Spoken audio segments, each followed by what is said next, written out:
Hello students, this is Nurul Amin, your English teacher. আজি মই তোমালোকৰ ফাৰ্স্ট ফ্লাইট টেক্সটবুকখনৰ আটাইতকৈ যেটো শৰ্ট পোয়েম সেই পোয়েমটো বুজাবলৈ চেষ্টা কৰিম আৰু পোয়েমটো হৈছে ফগ। এই পোয়েমটো কোনে লিখিছে? কাৰ্ল সেনবাৰ্গে। কাৰ্ল সেনবাৰ্গ হৈছে এগৰাকী American poet. বিফোৰ directly going to start the poem, এই কবিতাটোৰ বিষয়ে অকণমান আমি থুলমূল আভাস এটা জানি লওঁ। এই পোয়েমটোৰ ষ্ট্ৰাকচাৰ হিচাপে যদি আমি চাওঁ, যেটো পোয়েটিক ষ্ট্ৰাকচাৰ, এই পোয়েমটো ফ্ৰী ভাৰ্ছত লিখা হৈছে। এতিয়া ফ্ৰী ভাৰ্ছ মানে কি? এনিমেলছ পোয়েমটোত মই তোমালোকক ধুনীয়াকৈ বুজাই দিছিলোঁ, you can go through that poem. Free verse মানে হৈছে যে যি কবিতাত কোনো ছন্দ নাথাকে, যি কবিতাত কোনো মিটাৰ বা ৰিডিম নাথাকে।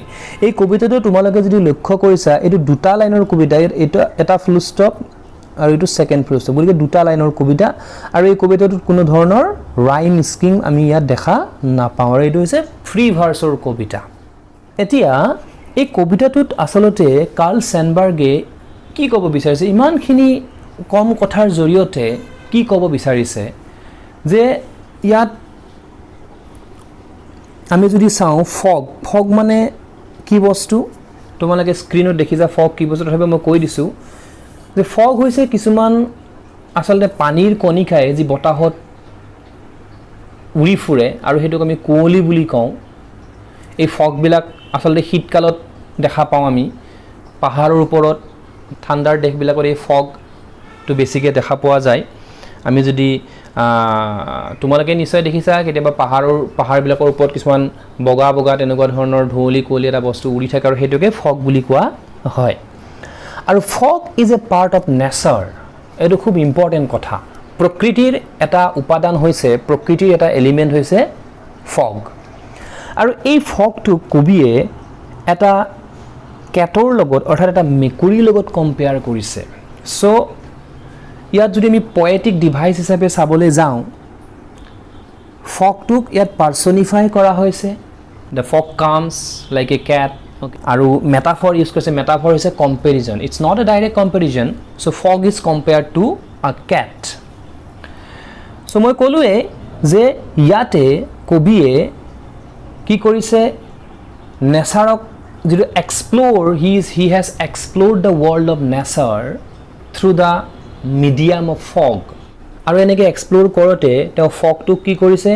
এটা লিভিং এণ্টিটি, এটা জীৱিত বস্তুলৈ তেওঁ এটা পৰিৱৰ্তন কৰিছে। আৰু এইটো কেনেকৈ দেখুৱাইছে? কেটৰ লগত তুলনা কৰি দেখুৱাইছে যে ফগটো আচলতে এটা মেকুৰীৰ নিচিনা বুলি কৈছে। যিটো ফগ আহে, ই নামি আহে, আকাশৰ পৰা হওক বা ক'ৰবাৰ পৰা হওক নামি আহে, descends, it descends to the human world. মানুহৰ সমাজখনলৈ, মানুহৰ পৃথিৱীলৈ ই নামি আহে। আৰু ইয়াত কি মানুহৰ পৃথিৱীৰ কথা কোৱা হৈছে? হাৰ্বাৰ আৰু চিটিৰ কথা কোৱা হৈছে। হাৰ্বাৰ মানে হৈছে বন্দৰ, মই স্ক্ৰীনত দেখাবলৈ চেষ্টা কৰিছোঁ। আৰু চিটি যিকোনো চহৰ হ'ব পাৰে, কিন্তু বেছিকেলি ইয়াতে যিখন চিটিৰ কথা কৈছে সেইখন চিটি হৈছে আমেৰিকাৰ চিকাগো চহৰৰ কথা কোৱা হৈছে। চ' ফগ মানুহৰ পৃথিৱীলৈ নামি আহে, আৰু ইয়াত মানুহৰ পৃথিৱী কাক বুজাইছে? হাৰ্বাৰ আৰু চিটিক বুজাইছে। আৰু ফগ যেতিয়া আহে, ই কোনো ৱাৰ্ণিংছ নিদিয়ে, ই কোনো ৱাৰ্ণিং চাইন্স দেখুৱাই পিনে নাহে। যিদৰে বৰষুণ আহিলে তাৰ আগজাননী পাওঁ, মেঘৰ গৰ্জনী পাব পাৰোঁ, বতাহ আহিলে তাৰ আগজাননী পাওঁ, কিন্তু ফগ আহিলে আমি কোনো উমানেই নাপাওঁ। আমি যদি ৰুমৰ ভিতৰত থাকোঁ, তেতিয়া বাহিৰত ফগ আছে নে কি আছে আমি একো নাজানো। চ' আমি বাহিৰলৈ গ'লেহে ফগ দেখা পাওঁ। So' now let's discuss the poem in detail. So' ইয়াত দুটা ষ্টেঞ্জা আছে। প্ৰথম ষ্টেঞ্জাটো হৈছে ফাৰ্ষ্ট 2 লাইনছ, আৰু ছেকেণ্ড ষ্টেঞ্জাটো হৈছে নেক্সট 4 লাইনছ। প্ৰথম ষ্টেঞ্জাটোত কি কৈছে? The fog comes on little cat feet. কৈছে যে ফগ আহে, কুঁৱলী আহে। কেনেকৈ আহে বুলি কৈছে? On little cat feet. সৰু মেকুৰী পোৱালি এটা যেনেকৈ আহে, ফগো তেনেকৈ আহে বুলি কৈছে। So' there is a comparison of fog to a cat. এতিয়া তোমালোকৰ মনলৈ প্ৰশ্ন আহে, ফগ আৰু কেটৰ মাজত কিনো এনেকুৱা সাদৃশ্য যে ফগ এটা এনেকুৱা বস্তু আকাশত উৰি থাকে, মেকুৰীটোতো আমাৰ পৃথিৱীতে মাটিতেই থাকে।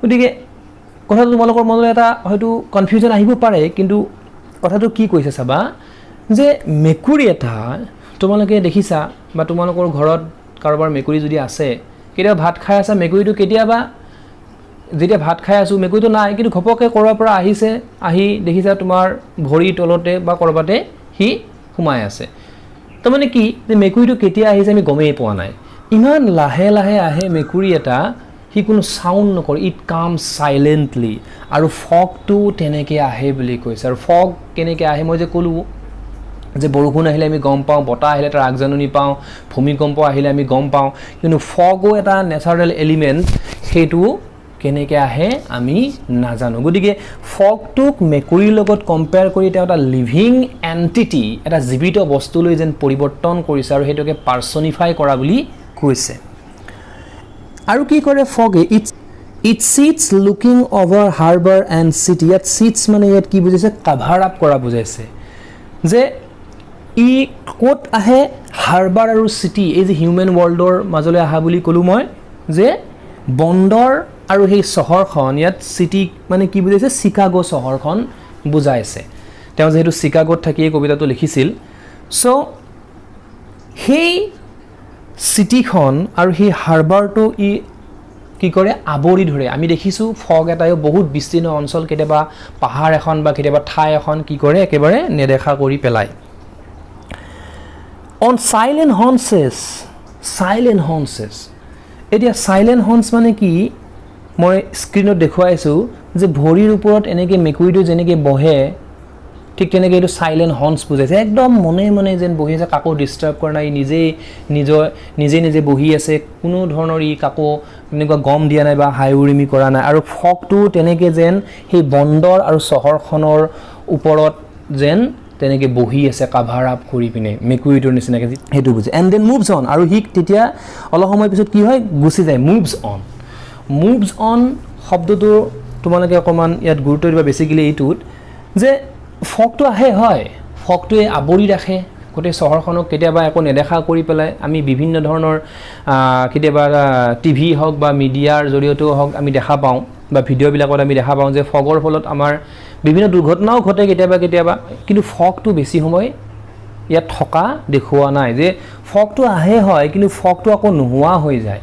যে এই চহৰখনক আৱৰি ধৰে বন্দৰটোক আৱৰি ধৰে হয় কিন্তু বেছি সময়লৈকে ই নাথাকে আৰু এইটোৰ দ্বাৰা কি বুজাইছে যে চেঞ্জ ইজ আনএভইডেবল যে বেছি সময় ফগটো নাথাকে তাৰমানে কি হয় চহৰখনৰ যি সৌন্দৰ্য বা চহৰখনৰ যি পৰিৱেশ সেইটো কিছু মুহূৰ্তৰ পিছতেই সলনি হৈ যায় ফগটো অহাৰ লগে লগে চহৰখনৰ এটা বেলেগ এটা বিউটি হৈ পৰে আৰু ফগটো গুচি যোৱাৰ লগে লগে চহৰখন আকৌ এটা বেলেগ এটা সৌন্দৰ্যৰ মাজত সোমাই পৰে চ' এই চেঞ্জবিলাক হৈ থাকে সেইটো বুজাইছে ইয়াতে সেইটো আমি ক'ব পাৰোঁ নাও পয়েমটোত কি কৈছে আমি আকৌ এবাৰ চাবলৈ চেষ্টা কৰোঁ প্ৰথম ষ্টেঞ্জাটোত কৈছে যে ফগটো মেকুৰী নিচিনাকৈ আহে মেকুৰীয়ে যিদৰে ভৰি খোজ কাঢ়িলে গম নাপাওঁ ঠিক তেনেদৰে ফগেও কেতিয়া আহে আমি গম নাপাওঁ বাহিৰলৈ চালেহে তাৰ উমান পোৱা যায় আৰু কৈছে ইট চিটছ ছেকেণ্ড ষ্টেঞ্জাত কৈছে it sits looking over harbour and city on silent haunches and then moves on ই মানুহৰ পৃথিৱীলৈ নামি আহে বন্দৰটো আৰু চহৰখন ই ঢাকি ধৰে অন চাইলেণ্ট হৰ্নচেছ যিদৰে মেকুৰীটোৱে যেনেকৈ বহে ভৰি দুখন ভাঁজ কৰি পিনে ভৰি দুখন মেলি পিনে ঠিক তেনেকৈ যেন চহৰ আৰু বন্দৰটোৰ ঠিক ওপৰত ই বহি লৈছে আৰু চহৰখন গোটেই ঢাকি পেলাইছে এক বেলেগ সৌন্দৰ্য এটা তেওঁ ইয়াত দাঙি ধৰিছে এণ্ড দেন মুভছ অন আৰু ই গুচি যায় বেছি সময় কিন্তু সেই চহৰ বা বন্দৰটোত নাথাকে যিদৰে মেকুৰী এটাই এঠাইত বেছি সময় বহি নাথাকে ঠিক তেনেদৰে ফগেও এঠাইত বেছি সময় বহি নাথাকে চ' এইখিনি কথাই এই পয়েমটোত কৈছে ইয়াৰ বিভিন্ন ধৰণৰ আৰু এক্সপ্লেনেশ্যন আছে আৰু এক্সপ্লেনেশ্যন হয়তো বেলেগ ধৰণে দিব কিন্তু মেইন যিটো থিম সেইটোৱে আচলতে চ' এনেকৈ আমি কবিতাটো পঢ়িলোঁ আশা কৰিছোঁ তোমালোকে বুজি পাইছা চ' মৰমৰ ছাত্ৰ ছাত্ৰীসকল ইয়াত কেইটামান কুৱেশ্যনছ দিয়া আছে এইকেইটাও তোমালোকে ভালকৈ জানি থোৱা what does Sandburg think the fog is like a cat okay little cat how does the fog comes on little cat feet what does it in the third line refer so etu gome paba it means the fog does the poet actually say that the fog is like a cat find three things that tell actually mane ki yate fog to asole compare he kora hoise fog is actually not the cat he has used the poetic device metaphor. It is just a comparison. So find 3 things that tell us that the fog is like a cat. কোন তিনিটা কথা কৈছে যিগিটাৰ জৰিয়তে আমি fog আৰু কেটৰ মাজত আমি এটা সাদৃশ্য দেখা পাওঁ আমি ক'ব পাৰোঁ যে প্ৰথমতে the fog comes on little cat feet on its little cat feet এইটো এটা ক'ব পাৰোঁ সো এইটোৱে কি বুজাইছে যে ফগটো মেকুৰীৰ নিচিনাকৈ সাইলেন্টলি আহে তাৰপিছত এইটো আমি ক'ব পাৰোঁ যে ফগে যেনেদৰে it sits looking over harbour and city ঠিক তেনেদৰে মেকুৰী এটাও কি কৰে it likes to sit and look here and there okay so এইটো আমি ক'ব পাৰোঁ তাৰপিছত থাৰ্ড পইণ্টটো আমি ক'ব পাৰোঁ বা থাৰ্ড আমি সিমিলাৰিটিটো ক'ব পাৰোঁ যে মেকুৰী এটাই যেদৰে sits on its silent haunches the fog also' sits almost like that সেইটো কম্পেয়াৰ কৰিছে আচলতে সো এনেকৈ আমি ক'ব পাৰোঁ যেদৰে মেকুৰী এটাই এঠাইত বহি আকৌ কুইকলি কোনোবা এঠাইত বেলেগলৈ গুচি যায় ঠিক তেনেদৰে ফগেও এটা ঠাইতে বেছি সময় নাথাকে it keeps moving and creeping okay সেইটো বুজাইছে সো এনেকৈ আমি ক'ব পাৰোঁ আৰু